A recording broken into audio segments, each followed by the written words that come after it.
Step into the paranormal with Ernie Atwell and David Seiler, brought to you by Paranormal Inc., right here on WLFE DB Radio.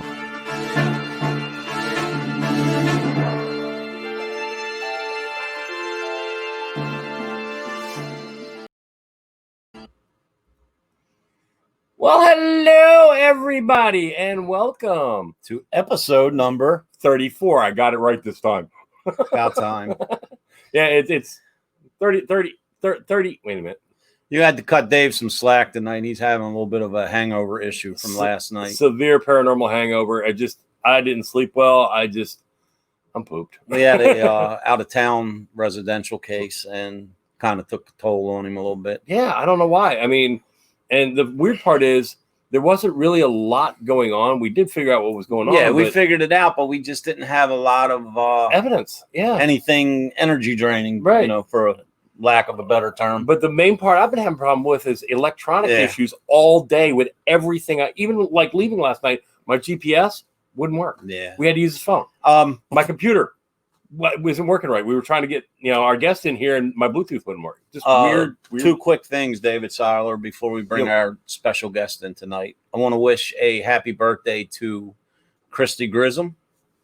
Happy birthday, dear. Birthday, and very special birthday to Deanna from SOS Teen Paranormal Camp. Love you, baby. I always can't remember if she pronounces her name Deanna or Dina. Deanna.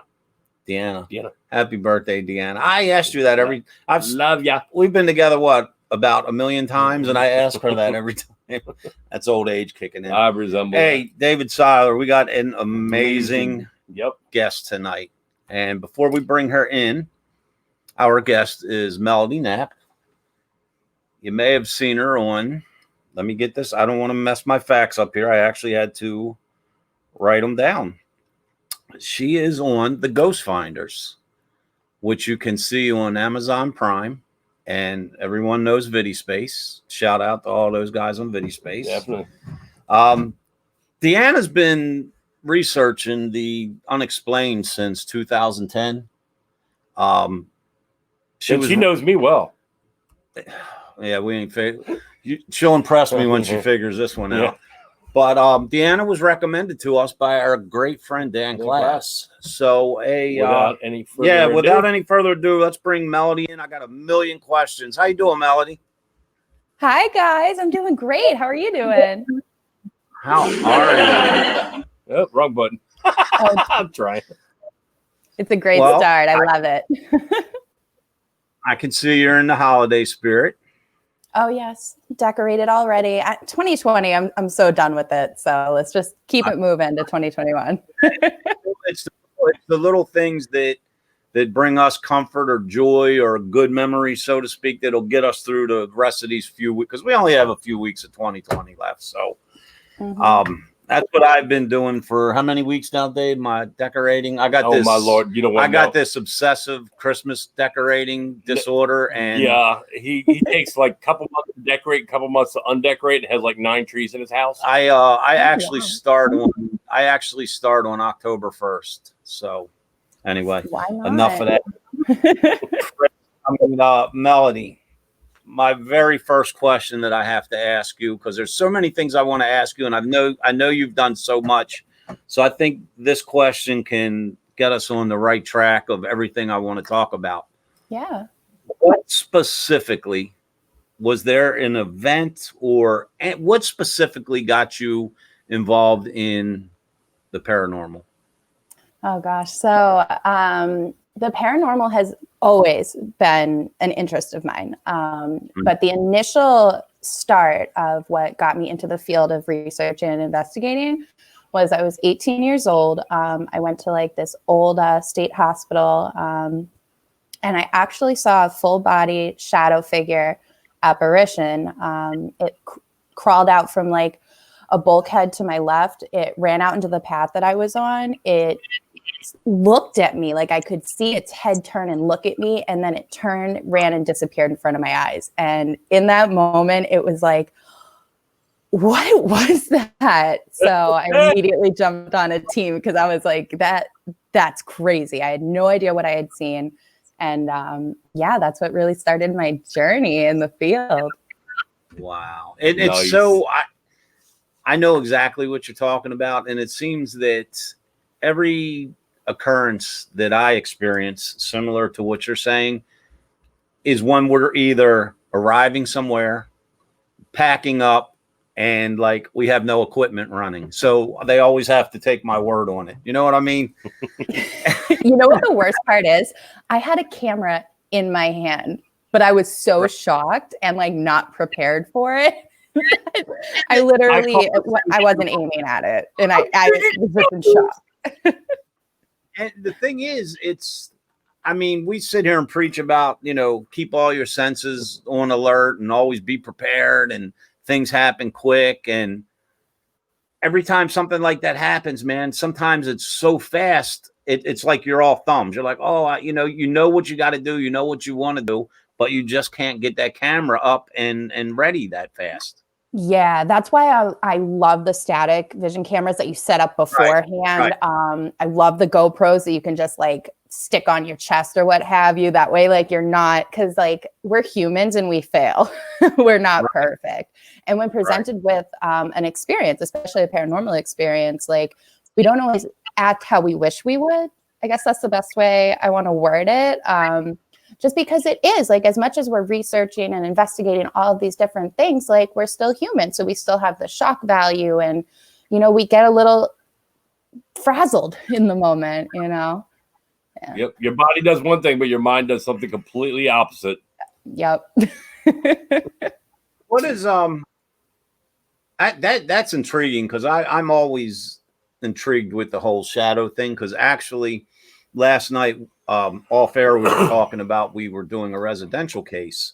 So while David here was still interviewing the clients and everything, when I went up into one of the bedrooms to set up the camera, I let everyone know. I said, hey, I'm going to do a quick EVP burst. Just keep an eye on the monitor and keep an eye on me.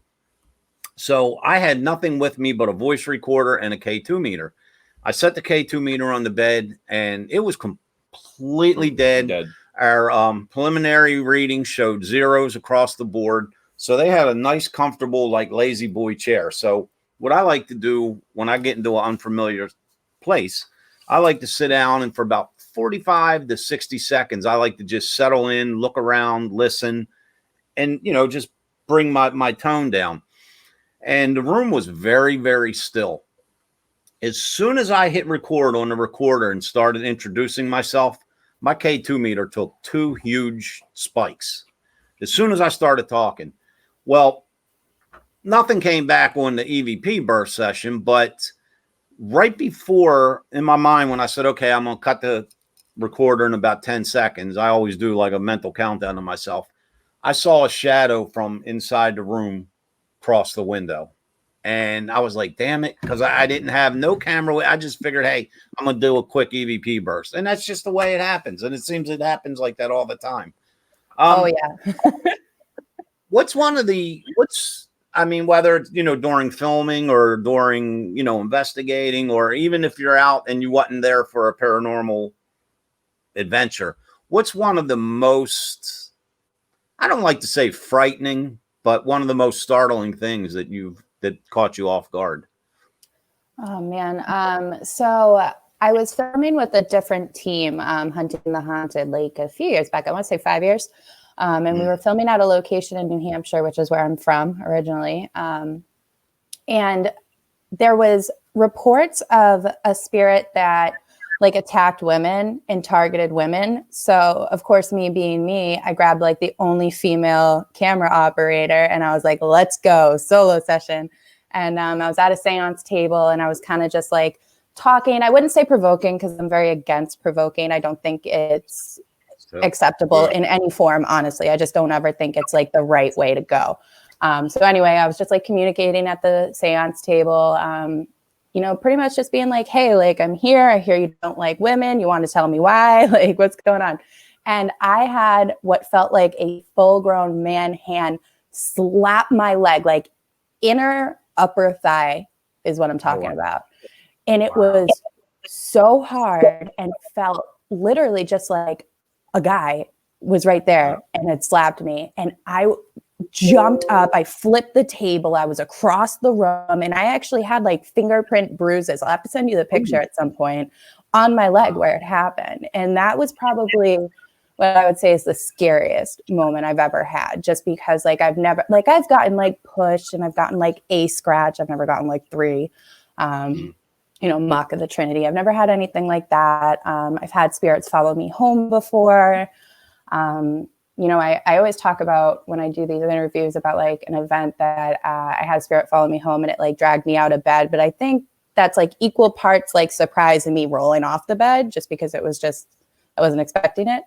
But that was definitely by far probably one of the scariest moments like I've ever like felt that fear, like that adrenaline fear. Like I literally flipped the table, and like the floor that it was on, it was like a lot of beams and holes in the floor where you could like drop. It was like a big windmill, and you could drop floors. And I was across the room, like dead serious. Yeah, across the room. So that was pretty scary. Nice. What about you, David Seiler? What's one of your 1,000 Let's most hear it.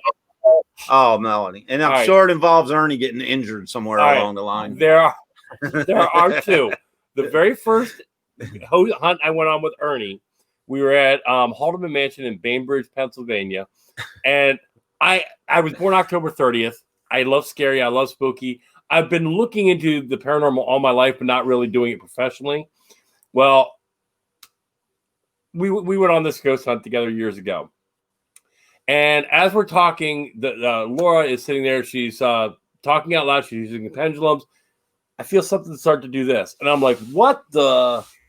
Okay. Now, I have short hair. Okay.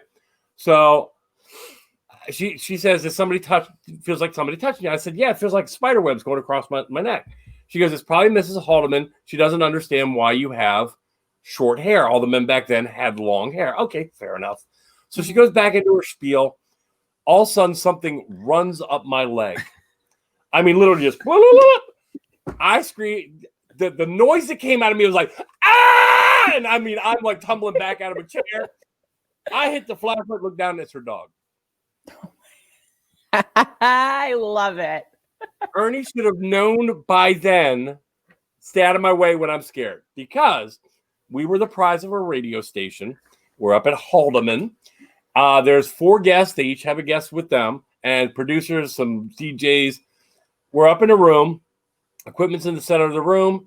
Ernie's right here to my left. Everybody else is kind of around us. This one girl keeps holding on to my arm because she's scared. And I'm in a doorway. Behind me, I hear, turn around, look, nothing. I hear footsteps walking up. Turn around, flashlight, look, nothing. I hear like sound like pebble drops. Nothing. Finally, the 4th or 5th time I turn around, I went, what the is going on back there? Just I'm turning the light off and turning around. The girl grabs hold of my arm again. It sounded like a truck hit the wall. It scared the ever-loving Jesus out of me. It shook the whole house. It actually sounded like an explosion. It did, against the wall. The house shook. Now, we actually had some comments on the video that basically they thought we had faked it. But we went back and showed you can hit these walls. They're solid plaster. They don't move. I'm like pounding on it, showing that you can't make that noise. The whole house shook. Well, what did I do? I went this way. Everybody else went this way with me, except Ernie stood there and went to the point where as I was coming, his head went like this. My forehead went right into his nose. But the reason I stood there, Melody, was we had several different devices on the floor. I didn't step on them. And my first thing was, oh, crap, here comes Dave full steam ahead, and he's going to run and just crush all our equipment. Yeah. So I stood in front of him. Yeah, but the thing is, he didn't move. Well, you actually heard the snap as I hit it. And he's going, oh, my God. You can see birds going around his head. I think you broke my nose. Now I look at him. He's dazed. So we finally get him back and run. It took about 5 minutes. We went into the room that was behind me. Our equipment went nuts for like the next 30 minutes. Man. Next day, we had another investigation. He comes up with these big old Stevie Wonder glasses on. I'm like, dude, what's going on? What's up with the glass? He goes, he was a raccoon. Yeah, I look like I got beat up. Yeah. Did you really break his nose? I my nose didn't. Luckily, my nose didn't break, but he hit me right under. He hit me right underneath of it. It actually, Melody. It actually took me off my feet. His nose was all swollen up for days. You gotta understand. Dave's 6'6", and he's about a foot taller than me. Almost. Yeah, I'm 300 pounds. Yeah, I'm not that big, so it didn't take much to throw me across the room. Well, the running joke of the next day was, Ernie, what happened? Dave pimp slapped me. Good response. Yeah.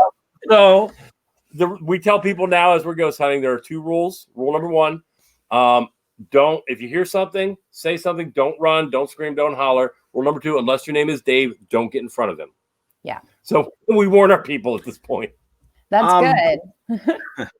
Melody, I'm very familiar with ghost finders, and sometimes at night when it's slow, that's kind of like one of my favorite things to check out. But how did you get involved in it?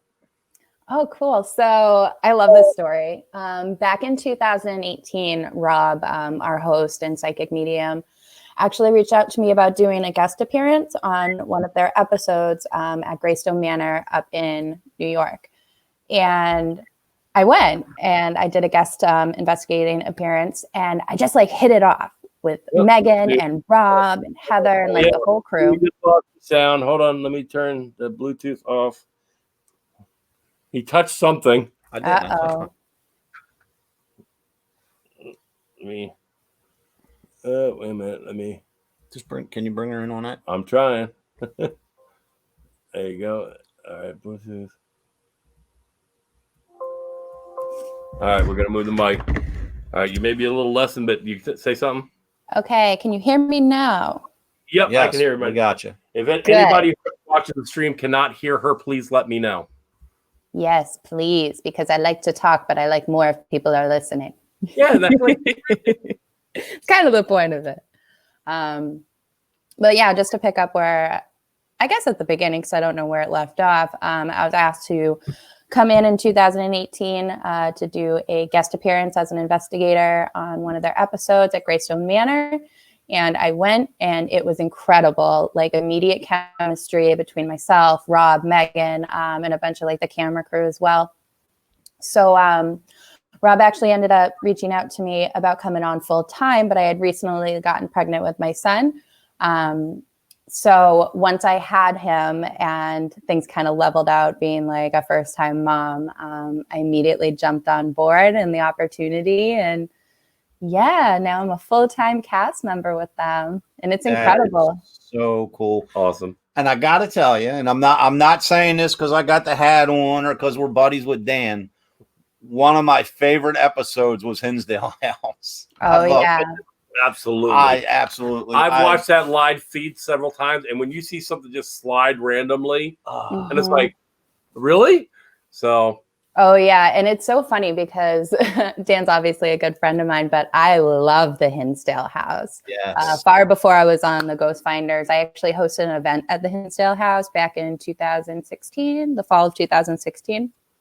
And we had some crazy activities. So like I had went there before I hosted the public event just to kind of like shoot some promo reels to kind of draw in people to come and just to get a feel for the house. Because as you were talking about earlier, Ernie, I like to kind of sit in locations, and sometimes I'll meditate, but just sit quiet, like no equipment, just get one-on-one with the spirits.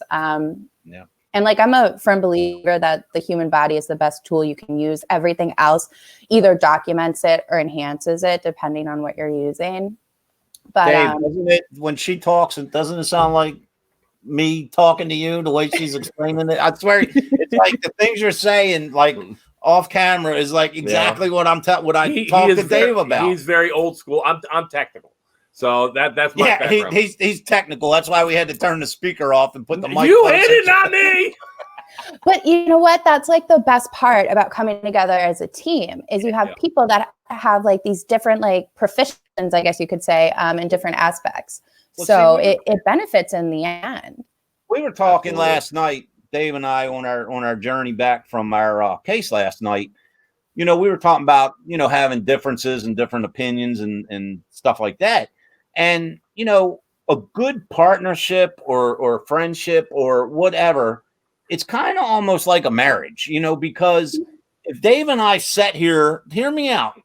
If Dave and I sat here and agreed on everything, we would get nothing accomplished. Yeah, absolutely. You got to, it's got to be, well, I like it this way. No, I like it that way. And you hash out, and you always come to that medium point where it always works out. Yep. You know what I mean? It's essential to have different viewpoints and different approaches, especially when it comes to like the supernatural world, because none of us know anything and we always want to grow. There's always something to learn, and we learn it from each other and the experiences we have and sharing it and trying different techniques. And I don't know, I don't think a team would really function properly if everyone was on the same page, believed in the same things, had the same specialties. Absolutely. That's what I love about being on the Ghost Finders, because we've got the medium, we've got the witch, we've got the equipment, specialist, and we've got me, who is like, I'm a skeptical believer, I guess you could say. I truly always think that there's a way to explain a lot of the things, like 90% of the things that we experience while doing investigations, but those other 10% of things that happen, dive further. See, I like Melody, I like to refer to myself as a skeptic who believes in the paranormal. Mm-hmm. And, with saying that, like, for example, I feel nothing other than your natural human emotion. I'm not, a medium. I'm not a psychic. I don't, get sick when I walk in places. I have to figure it out or get the evidence on my own, which is good. You know what I mean? And right along with what you're saying, like, when we start somewhere to investigate, I always like to go off by myself for a second, even though that's not the smartest thing to do. But I like to just sit down and, what I say, get in touch with the environment. Absorb it. Just see what my natural feelings are. Because you don't have to be an empath or a medium to go in somewhere and feel creeped out. You know what I mean? For whatever reason. And I always go on that instinct. Like, but I do. Dave said about old school techniques. I love old school techniques, man. In my opinion, you can't go wrong. If it's just you and I in a building, a house, a room, and there is no one there, and we're getting direct responses from a child. I mean, can we sit here and say, "Yep, that's a ghost"?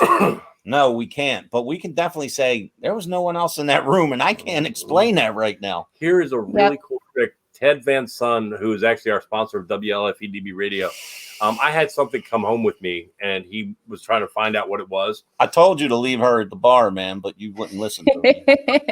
At the dollar store, they sell these really cool candle things that you drop the whole candle in, but it's contained in the top. Mm-hmm. And if you light a flame, you can actually talk to whatever it is, and it'll push the flame, but you can't affect it from outside. So if you blow it, it's in a glass container. It's only $1. Oh, cool. Really good old school technique item from a dollar store. Yeah. Yes, I love it. His latest book that I wrote the foreword for. His book is all about old school techniques, and I mean, it's awesome, man. It all depends on what you like. And Melody, I'm sure you'll agree. Like, Dave is a tech guy. That's what he does. That's his living. I'm a network engineer. If you could actually see behind the camera, I have like the Starship Galactica back here, and with Star Wars. I have probably 9 screens and 4 computers, and that's what I do for a living. But he loves all them toys. Where I rather just have a digital camera and a voice recorder and see what the heck I can get into. You know what I mean? But it's the combination, like you said, with Ghost Finders. You have a variety of everything, and when you put that together, when you click, man, it's unstoppable. Yep. You know what I mean? It makes the best cake. What's one of the most memorable things that happened at the Hinsdale house while you were there? Oh gosh. So I've been there quite a few times. I'm just going to bring it back to the very first time when I was there. It actually links into what I was saying before we went off.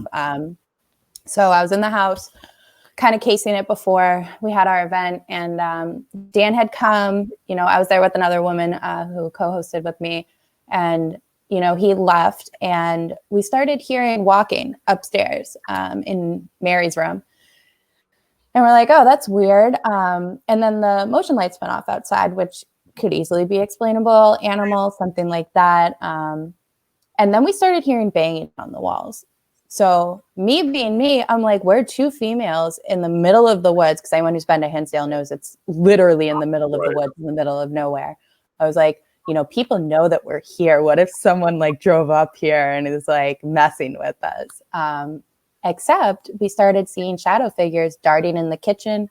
We heard straight up just, it sounded like running back and forth upstairs, which anyone who's also been there knows there's not a lot of room to run. It's a very small space. It's a small location, small house. And then we heard it sounded like two hands on the window just go bam. And we look, and then it happened on the other window.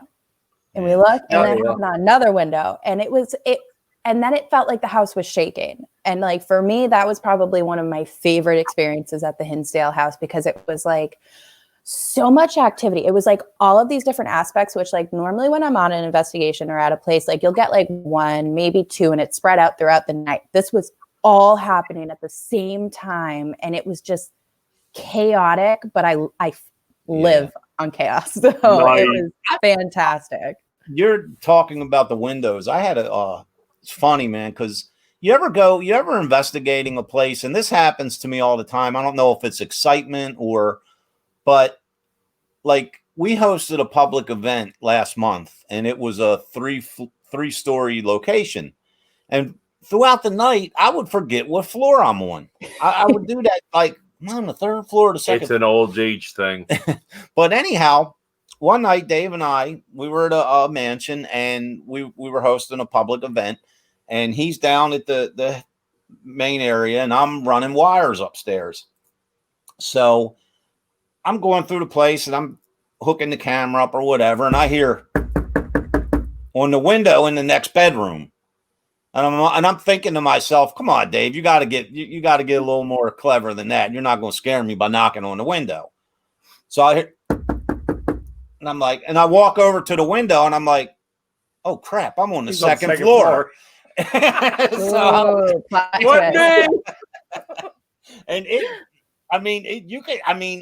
knocked on the window, and it was it. And the second floor of the Haldeman, how far? That's far off the ground. That's 15, 20 feet. Yeah. So that's pretty cool, man. That's really cool. I was just at the Haldeman a few months ago. It's there's no way.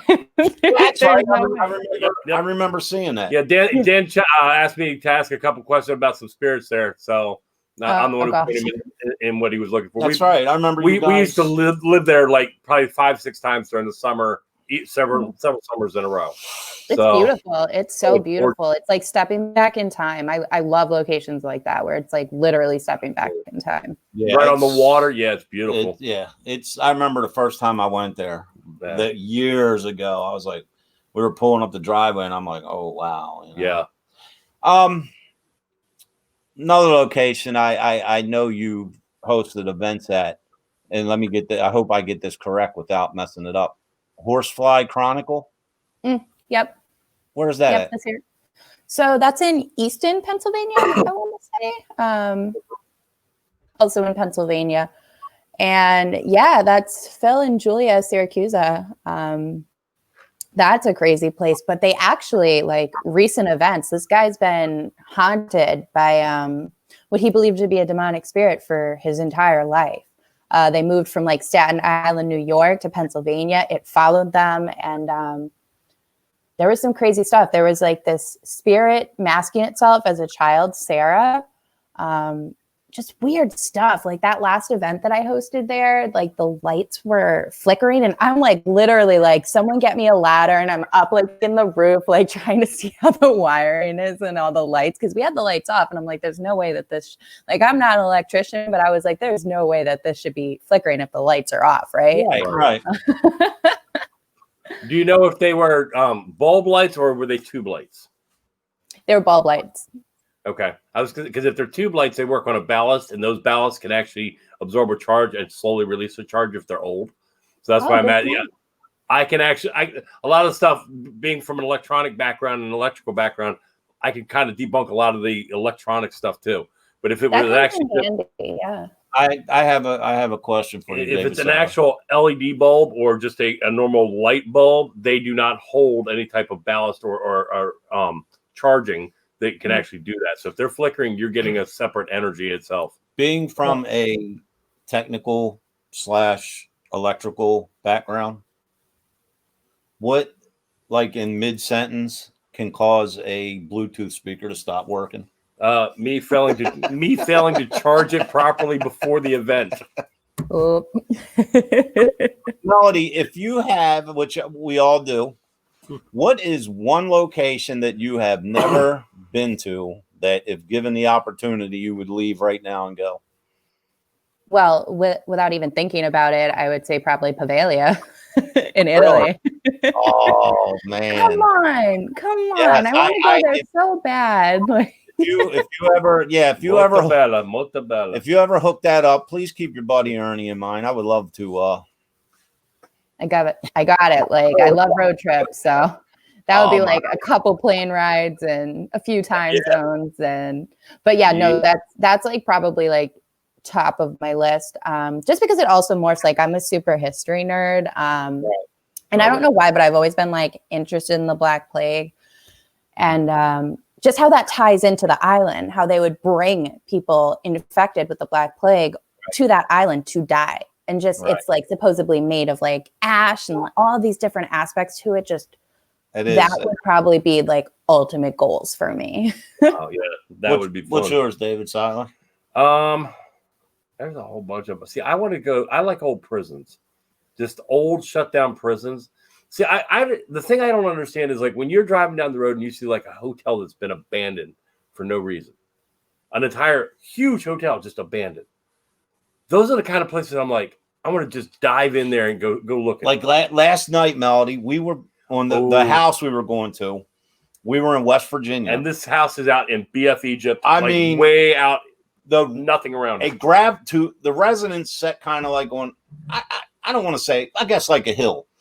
It was like a half-mile gravel road like this to get just to the house. Just to the house, yeah. But the main road, I guess it was like a windy road through a mountain, more or less.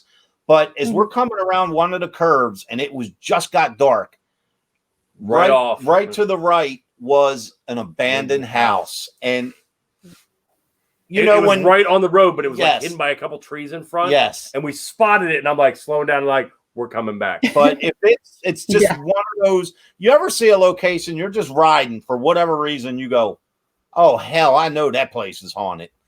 That was the house. And we were like, we're mapping out where we're at because we're going, when it, the weather breaks, we're going to ride our motorcycles down there and, but it was just crazy. Yeah. Looking. It was huge. And it was like right on the road, but it was up maybe about 10 feet off the road on a small hill. Like with 3 or 4 trees in front of it, so if you didn't see it, and it looks like no one's been in there for years, at least 50 years, decade. So we're going. It looked like one of those because you were talking about Melody. Did you ever see the videos of the people will do like the 30-minute challenge in an abandoned? You ever seen them yet on YouTube? No, that's a thing. Place. Look up 30-minute challenge on YouTube. They go by themselves into a haunted location all by themselves for 30 minutes. And some of them they make the challenge, some of them they don't. But that looked like one of the type of places. Yeah. Like one of the 30-minute challenges, they went into this house that apparently the husband offed the whole house and offed himself, and everything they still owned was still in there. And this is that's later. And one of as they were coming through, the guy who looked up and this chandelier like 30 feet up started swinging, and you're looking around. There's no way unless somebody grabbed like a stick from the upper balcony if they're trying to fake it and pushed it and ran. But it's like he walked through and everything was calm, and coming back he's like, what the? But see, most of these videos too, and you can, from being an investigator and being in all these different places, we can tell if someone's faking it, right? Just by that natural first expression or the way the words come out of their mouth. You can tell. And these seem pretty sincere. Yeah. I mean, I get a kick out of watching them. Yeah. But I mean, this house still had Rolex watches laying on the counter, and apparently nobody broke in and stolen the stuff, even though the whole place was dead and it's been there for over a year. Wow. You see, like, I think the challenge is really cool. It's a cool idea. Like, give me any location. I'll go in for 30 minutes. Hell, I'll go in for a whole night by myself. Like, I love it. I love it. But are they getting permission from like the landowners? Are they trespassing? Are they breaking and entering? Like, that's where it gets a little iffy for me. And I'm like, Have you ever stayed anywhere? Have you ever done that? Like, stayed somewhere actually alone all night? No. I've done that. Besides like sleeping at Hinsdale, that would probably, well, I normally work in like a team setting, so I've never really had the opportunity to. I mean, I slept at the Horsefly Chronicle house the night before, but the family lives there, and I slept at Hinsdale House with the person I co-hosted it with. So like 33 years ago, maybe. That when was 1987? 33 years. Something like that. We went to a friend of mine's friend's house. It's supposed to have been haunted. It was like a log cabin. So we had a seance, and we had pretty good results. Now this is going back in 87 now. So bottom line was everyone was leaving, had somewhere to go that night, and they bet me that I wouldn't stay in the house all night by myself. And like a dummy, I did. And I was in the middle of nowhere in Hartford County, Maryland, and stayed in this alleged haunted house all by myself all night. And it was a long night. I was actually terrified. See, I would love to do that. I would love to do that. I'm a people. But why? It's what we do.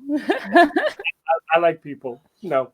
Well, back then, back then I was, already researching, the spirit world and more from a religious aspect, but, wasn't investigating. I mean, it wasn't mainstream yet. So it was just more for fun and to be scared. And you would be surprised at what tricks your mind can play on you. You know what I mean? Because I can remember, and I can't confirm or deny this, but I remember in the living room, they had a little, very dim table lamp. So I kept that on in the living room in case I had to run out of the bedroom, I'd be able to see. And I can remember laying in the bed, and I was just like, I would doze off, wake up, doze off, wake up. And I remember hearing a noise in the living room, and I knew no one was there because the structure of the house, if anyone attempted to come in, it was like you heard it through the whole house. And I can remember laying in bed, and I could see underneath the bedroom door the glimmer of light. And I watched a shadow pass by the door, and I didn't know whether to stay in the bedroom or run out of the bedroom or what to do. So I just kind of like laid there like you would see on TV like this and waited it out. Yep. Under the covers. The blanket up because it protects you from everything. Melody, what do you have coming up? Well, COVID's ruining everything right now. Yeah, my state's kind of shut down. Our cases have been spiking. So right now, if I were to leave the state, I have to quarantine when I get to my destination. I have to quarantine when I get back from my destination. And I just can't pull that off with work right now. Right. Yeah, so I was supposed to be doing an event in January down in Virginia, and that got canceled. And then I have another event that I can't talk about yet because they haven't announced it, but I can talk about, I will be a guest speaker at Salem Con in Salem, Massachusetts, April 23rd through the 24th. Awesome. Which is so exciting. I love that convention. I'm so excited to be speaking on my own for the first time. I've got a lot to say, so I've been having fun kind of like narrowing down the topic I'm going to talk about.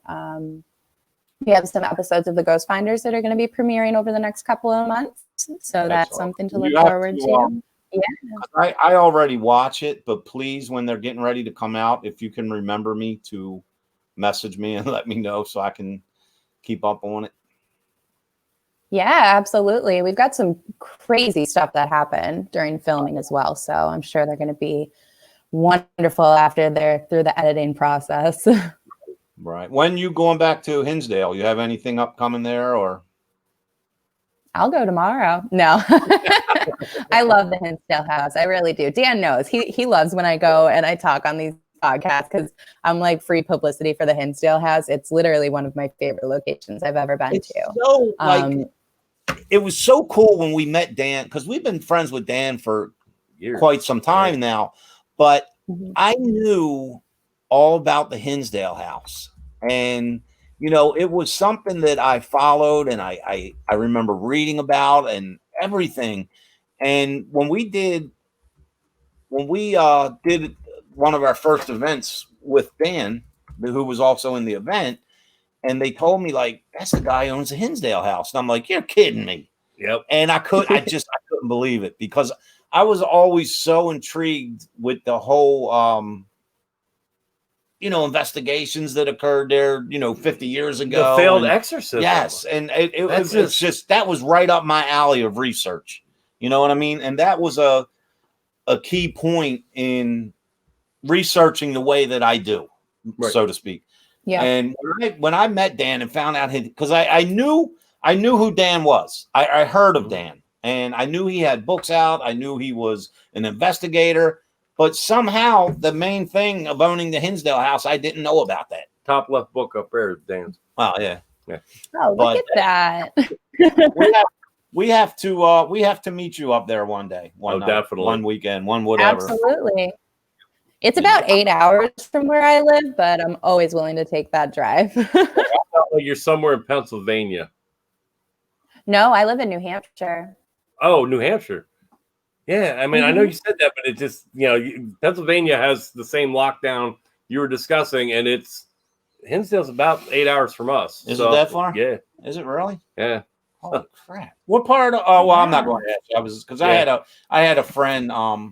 This is going off topic, but one of my very, very first childhood friends, I remember his family packed up and moved to New Hampshire, and I just found out, like, I've seen him once since I was probably 6 years old, and I found out he passed away. Oh, wow. And I was like, wow. I mean, because it's just, you always remember those first childhood neighborhood, friends. And he moved to Epping, New Hampshire. Is that correct?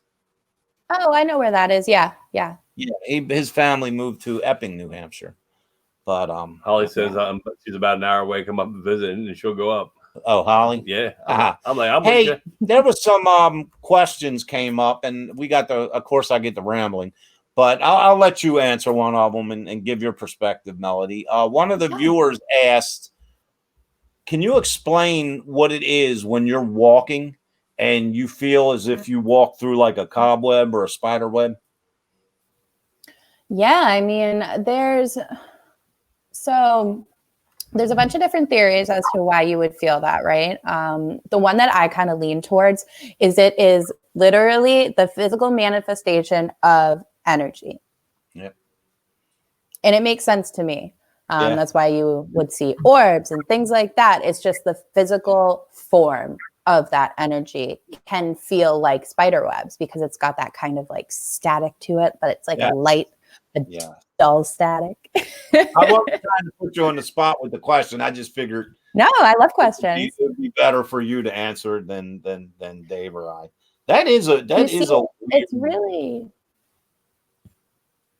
Good. Sorry, I didn't mean to cut you off. It has nothing to do with the paranormal. It's just really funny because my biggest fear is spiders and spider webs. So anytime I have those experiences, that's when I lose it while I'm investigating anything that has to do with spiders or cobwebs, because I assume that there's a spider in that. See, my two biggest are snakes and flying. Okay. And Melody, I would seriously, like, if I was to look over and see a snake there, I get so panicky I would probably pass out. Run me over trying to get away from it. I don't know what it is. I've never had a bad encounter with a snake, but it's just, I can't even look at pictures of snakes.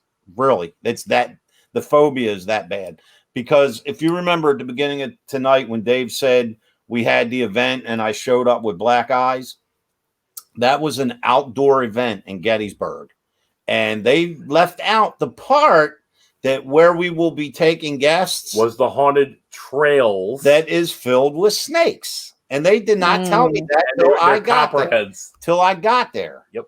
And I literally I was mad. I was like, you know what? I'm getting in my car and I'm leaving. This is on you, you know. But somehow or another, I made it through. We stole his keys.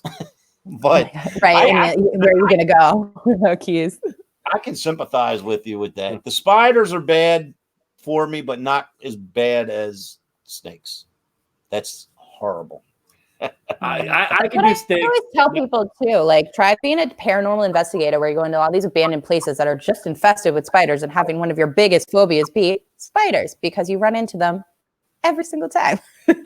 When I was still an Anne Arundel County officer, I came home. I still had my uniform on, and I went out to my back porch to smoke. I was on the second story, and there's a wall right here in the sliding glass behind me, and I saw something do this. And as I looked, this thing about size of my hand went like this at me, and the noise that came out of me, I tried running through the glass. I actually drew my service weapon, and I actually hit my panic button on the radio. And I'm like telling my dispatcher, you better get somebody here or else I'm going to discharge my firearm. What was it? It was a spider. Oh, Lord. No. Not a joke. This big. What the hell kind of spider Now, is that?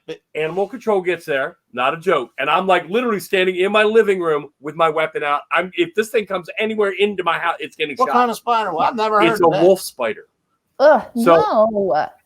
The guy said apparently it was somebody's pet. Oh. He walks over and picks it up and just put it. I'm like, oh, no. No. Why would someone have that as a pet? I just don't understand. I don't know. No. But he was hanging. And as I looked, I mean, he literally went like this at me, like right in my face. And the noise that came out of me, only dogs could hear. So high toned. I can do snakes. I can do bugs. I can do dead things, whatever. Spider. Yeah, I agree. What Melody, I noticed, man, we're really jumping around, but it just crossed my mind because I was thinking about where you said you would like to go in Italy. What do you think about England? Oh, Black Monk House. Oh, yeah. Dave and I were in talks with some friends of ours over there. And you're right, Mark. You're right, Mike. Thank you. Mike says they're nasty. Yes. Wolf spiders are nasty. Yeah, they are. Dave and I are planning on taking a trip over there and investigating some of the infamous locations in the United Kingdom. But of course, with everything going on, everything's getting slowed down, and I can't wait. I can't wait for it to end. We are all caught up on all our postponed events. Yep. Because of the virus, we were able to get reschedule them and get them back in. Yep. Awesome. So. We have one more left on the books for this year. Yeah, in 2 weeks. 2 weeks. Yeah. Where are you going? If you're bored, you can come down with us. You're welcome to. I'll even buy your ticket for you. It's in Columbia, Pennsylvania. It's called the Sam Miller Mansion, and it was the one that he was telling about with 3 floors on it that he got lost on. One of the most active places we've run across. Yeah, that's pretty cool. Wow. On our YouTube channel, we actually have a video where we have all of our equipment in a window, and it's really bizarre. When you look in this window, look left, look right, there's no way in or out except for this half window. It looks like a bookcase used to be over it. It was a hiding space for the Underground Railroad. So we had all our equipment in there, and we're asking, and at one point, Ernie's saying, can you turn that on? And it would come on. Can you turn that on? It would come on. Can you turn this one off? And literally doing this and on command. So I love when that happens. We've got mega EVPs. Actually, on John McGinnis, we did. That's where we had a few weeks ago. He did just an awesome video. He actually caught things on his camera because he has one of those professional, the big ones that we didn't even see. He actually highlighted them for us. Yeah. So he did an amazing. Yeah. Wow. So really good place. So, but if you're bored, come on down. Melody, tell everyone where they can find you and all that good stuff. See your work and what you're doing and where you're headed. And Yeah, absolutely. So I have a page on Facebook. It is at Paranormal Melody Knapp on Facebook. You can email me at paranormalmelodyknapp@gmail.com. You can also follow us on The Ghost Finders. We have a fan page for that as well, which you can keep up to date. And then you can always follow Vidi Space, which they will post all of our updates and when our episodes are coming out. That is so cool. I can't wait to see the new ones. Like I said, sometimes when things slow down, because I work permanent night work. So sometimes when things slow down at night, I'm able to catch up on a few personal things and check things out. And I started watching it. Oh man, that was last year maybe. But favorite episode was the Hinsdale house, though, I gotta admit.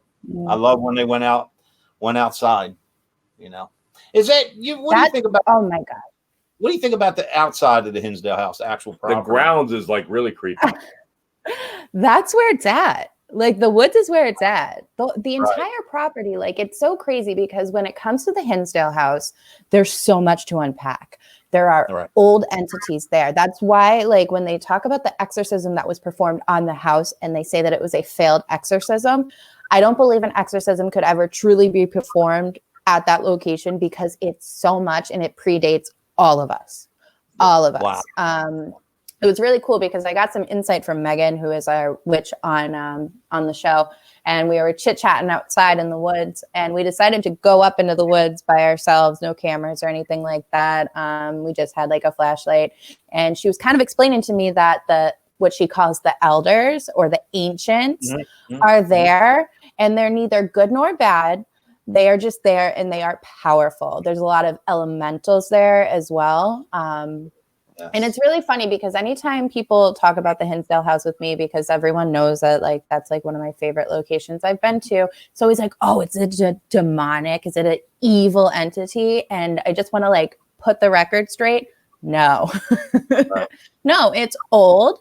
And we don't know much about it, but I would never in a million years say that it is a demonic presence in that location. No. See, there's so many things about the field and exactly about what you're saying that people don't understand. You know, they just, you like anything else in this world or anything else you want to, accomplish. It's all about your research.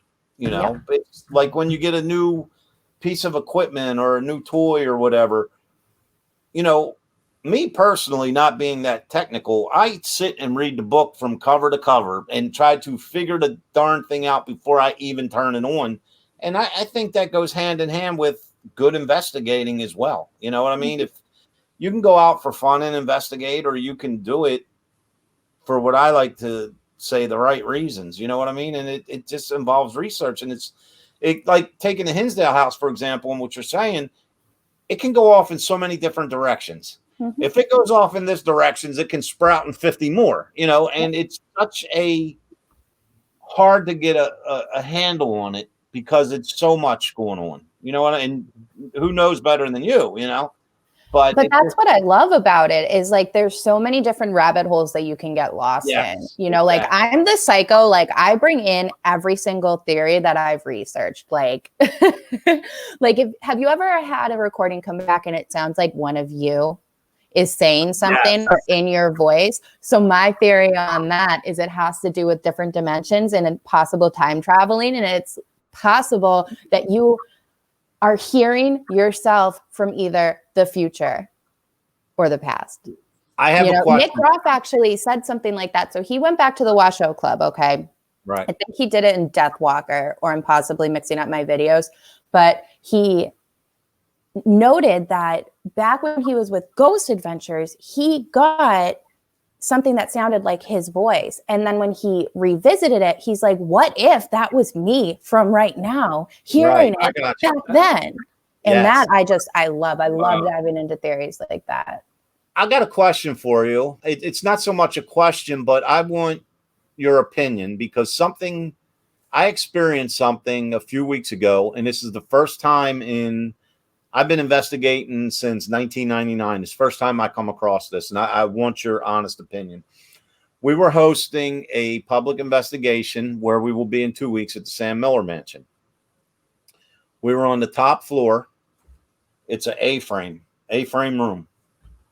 Off in the corner where the ceiling slopes down, people were hearing noises, and so was I. Now, I was in the middle of the floor. I think I was running some piece of equipment. Well, when the lady that owns the place, she lit a flashlight or her phone or something and shined it at the floor. Over where we heard the tapping noises, I saw, it wasn't a shadow and it wasn't a mist. I saw what looked like a human. He was kneeling down like a baseball catcher, but he kept his head like that, like he didn't want us to see his face. Melody, my first thought was, prior to our event starting, someone got into this mansion. That was because that's how human form or human-like this was, what I was seeing. And I jumped up to my feet. I didn't take my eyes off of him because I wanted to see where he goes.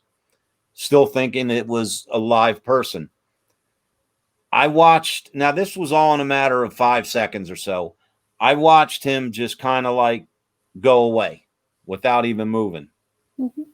The strange thing about this was the person kneeling down, it looked as if I was looking in a mirror. He looked just like me. Only difference was I had on a black sweatshirt. This whatever it was had on a black outer garment, but he had on like gray pants. I had on jeans, but he was my complexion. He had the shaved head and he had his head down where he didn't want to reveal his face. That's what was, it kind of looked like if somebody's trying to duck you out and don't want to be seen. That's what, but the thing that blew my mind is it looked like me. Even to me, I was like, damn, it looks like me. And it was gone. Wait, did it ever look up at you? Nope. No. Okay. So immediately, doppelganger. It didn't move. It didn't move. He was just crouched down like he was hiding. Like, if I don't make a noise, they won't see me. And I kept my eyes on him. I jumped up to my feet because I thought he was going to like try to run. I actually thought someone broke in and was hiding from us up there. And as I kept my eyes on him and I got to my feet, he just went away. And I can't explain it. Yeah. So one of two things, but like the first one that really just comes to mind is doppelganger, especially with like the head down, like not looking at you, because the whole theory behind doppelgangers is you're never supposed to meet. You're never supposed to look each other in the eye. So the fact that the head was down leads me to believe doppelganger. Right. But that was the first time I'd ever, and it was weird, man. It was because for that split second, the whole purpose of being there for paranormal went out the window. I actually thought it was a human being. You know what I mean? Of course. It's terrifying. Yeah, to a skeptic, I know that must sound absolutely crazy, but I saw what I saw. You know, we're going to be back there in 2 weeks, and I'm going to seriously try to see it again. Yeah, just be careful. It's so funny because doppelgangers are so under-researched. Like, there's not a lot of people willing to go out and actually, like, do real research on doppelgangers. But, yeah, you have to let me know if you come across that again. Because I've only heard of one other case where someone, like, publicly talked about it. And I don't know. That's something that absolutely fascinates me. And the thing is, all the hundreds of events we've done or whatever, that has never crossed my mind that I would encounter a doppelganger or, hey, maybe I'll see a spirit tonight that looks like me. That has never crossed my mind. So it wasn't my imagination or me trying to mentally matrix something. It happened, and it's something that has never crossed my mind. So that's why I kind of took it kind of serious. You know what I mean? And it was strange. It was really, really strange. And it was frightening because it was almost, like I said, I was kneeling down on one knee and this thing was squatting down like a baseball catcher, but I didn't know if it was mimicking me, like trying to give me the illusion I was looking in a mirror or like everything went through my mind. All I know is he looked like me and he was gone. And I never saw below like his eyebrows. So I don't know what to say. Wow, you have to keep me updated. I'm going to be following your page when you have that event to see if you experience that again. Well, one of the things to show you how weird this mansion is I could actually hear Ernie. I was upstairs on the 3rd floor near that window, and he was one level down. And I could actually hear questions he was asking downstairs, and our Phasma box was answering him. Yep. So, completely separate. And I'm like, Ernie, the questions you just asked was, here's the answer. And he's like, how do you know that? And he started asking, and I was. Well, what was funny was I was down below, and I was having an issue with my laptop. Well, at that moment, one of my friends who's he's on a show on the Travel Channel, he messaged me. I forget what the message was. It wasn't about our event. It was something on a personal note. So he messaged me, and I said, hey, I'm in the middle of an event. Talk to you tomorrow or whatever. Dave asked me who just messaged me or something, because the response on the Phasma box was, Ernie, he's filming. And I was like, wow, that's kind of weird, because he is a TV personality. You know what I mean? And that he got that response, and my computer was broke. I wound up, my computer had been broken. I didn't know it. That's why it wasn't working. Yeah, he set something on the top and cracked the screen and completely blew it out. Yikes. Luckily, he knows a really good engineer who repaired it very cheap. Ooh, I wonder who that was. So if you ever break a computer, phone, whatever, call me first, because usually instead of spending $500, I could probably get it for about $30 to $40. Cool. Very good. Melody, we hate to let you go, but our time is up, and it seems like it was only 15 minutes. I know. If it's okay with you, I have so many. I didn't even scratch the surface of the things I want to ask you, but we have to get you back on very soon in 2021. I'm just now starting to work on the upcoming year schedule. So please, before you get back in full swing and this virus goes away, I got to get you back on here, because I have so much I want to talk to you about. And when we have a guest like you on, the hour goes so fast. I know. It really does. I would love to. I had such a great night talking with you guys, and I look forward to coming back again. I will message you. I will message you in the next few weeks with some available dates, and you pick the one that works for you, and we will get you back on, because we have so much we want to ask you. Yeah. Once you're in the green room, before we leave, hang out after the show. We'll come back in once I clear everything up. But we're going to basically do a pause for the cause and let them know about some of the events. And thank you kindly. Thank you very much for giving up an hour. Thank you for giving up an hour of your Sunday and spending it with us. We was really looking forward to it, and definitely, I want to thank Dan Class for getting us in touch with Melody, and can't wait to have you back. Thank you so much, gentlemen. Talk soon. God bless. Have a good night. Amazing guest. I know, man. It's weird, because 2 different times we were supposed to go to the Hinsdale house. I know. And one time you had a personal issue we had to cancel. Second time I did. And it was both during the Rochester Parafest. Yep. So maybe the timing was off. It's going to be. We got to get there along the way. It's just going to be that much better. Hey, before we go, as far as our investigation last night, we can't reveal anything yet. But I do really, really, really want to thank Melody, Brooke, and Ray Shade. They were on the investigation with us. Absolutely amazing. Absolutely amazing. The case wouldn't have turned out the way it did if it wasn't for those two. We love you guys. And James Anito, we know you are far away, but you were with us through the whole thing. And thank you for guiding us through what we needed that was out of our we're still compiling the evidence, and I think it's going to come out with a good positive. Actually, James and this is so cool. James and Carl from Duo Demonology. Everybody knows Carl from the original Ghost Hunters. They are on Coast to Coast AM tonight. For those of you that don't know Coast to Coast AM, it is a syndicated radio show. We do get it here in Maryland. It runs from, I think, 1 a.m. till 4 or 5 in the morning. I listen to it while I'm at work on the midnight shift. It's hosted by George Norrie.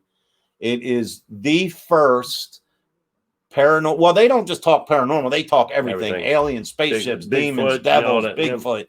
Yeah. And it is the first paranormal talk show or unexplained talk show that I ever listened to.